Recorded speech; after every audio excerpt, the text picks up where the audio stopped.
This is Kat with Soaring Through Disney. Make sure you hit that subscribe button so you don't miss out on any of our future content. Thanks for joining us today. In today's video, we're going to give you a review of Disney's Polynesian Village Resort.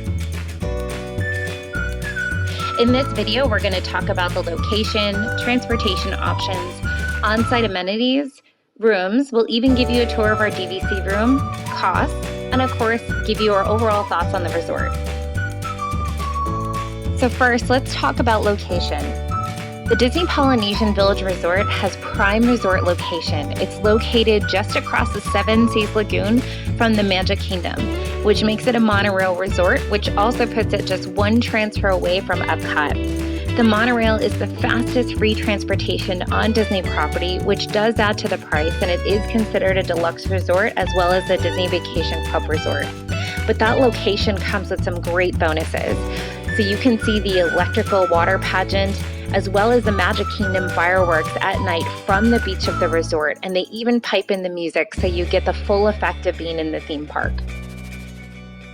The convenient location also allows you to take breaks throughout the day without taking up too much time for travel.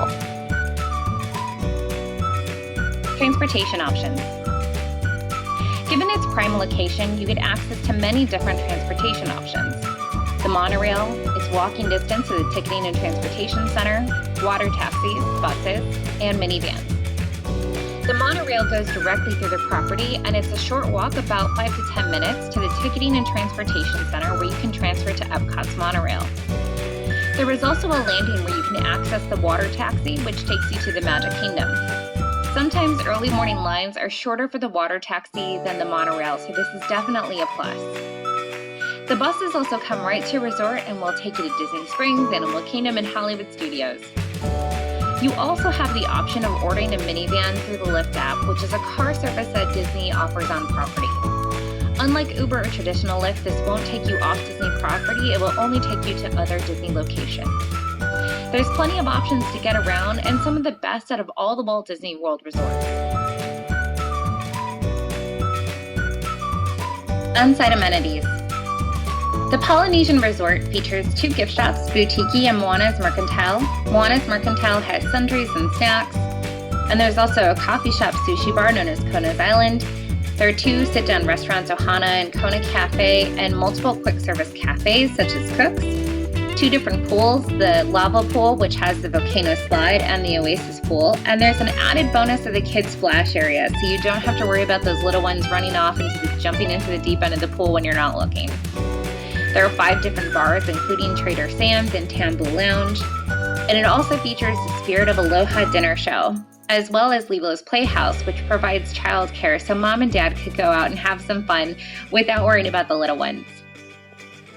There's also Pineapple Lanai, which is one of the few places you can get Dole Whip outside of the Magic Kingdom, and did you know you can even rent pontoon boats to enjoy the water on the Seven Seas Lagoon? How much fun is that? There's an added bonus of laundry on-site for DVC members. It's a pretty impressive list to have all of these features on-site, and we actually wish we spent more time just enjoying the resort. How often do you find yourself saying that, especially at Walt Disney World? We also stayed at the contemporary resort, Bay Lake Towers, and the Polynesian is just a much better property as far as we're concerned. Bay Lake was very quiet, and there just wasn't as much to do on the property. And an added bonus, that magical Polynesian theme makes you feel like you're having 2 vacations in one.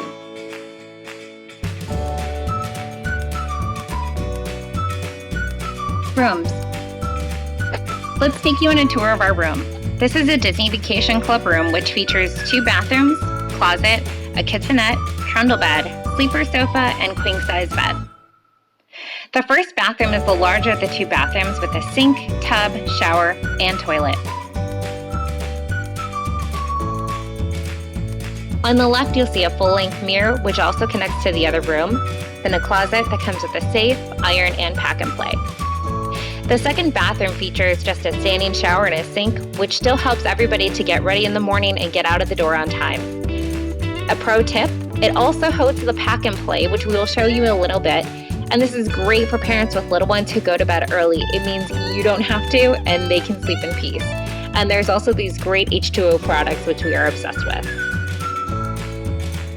main room, there's the kitchenette, which features storage, microwave, cups, paper towels, utensils, coffee mugs, dish soap, towels, toaster, coffee maker, coffee supplies, and a refrigerator. Just note there is no freezer, which is important if you're traveling with little ones because you can't freeze an ice pack. So pro tip, you can give your ice pack to the bellhop and they will freeze it for you, but you'll have to make a trip down to the bellhop whenever you need it. There's also a trash and recycling bin. And in the main room, you have a queen-size bed with room for your luggage underneath so it's out of the way. Each of the nightstands feature different outlets, and well as drawers on either side for additional storage underneath the beds.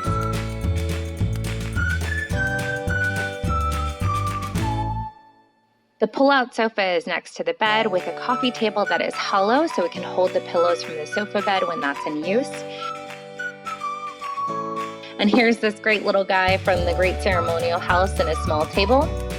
And then there's the trundle bed under the TV, and there's a cute Lilo and Stitch mural painted underneath.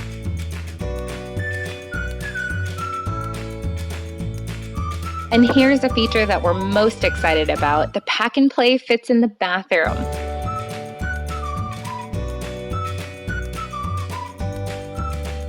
And there's also a balcony, and we were on the second floor, and it has a great view. And this is actually a standard view, but as a bonus, it has a partial water view.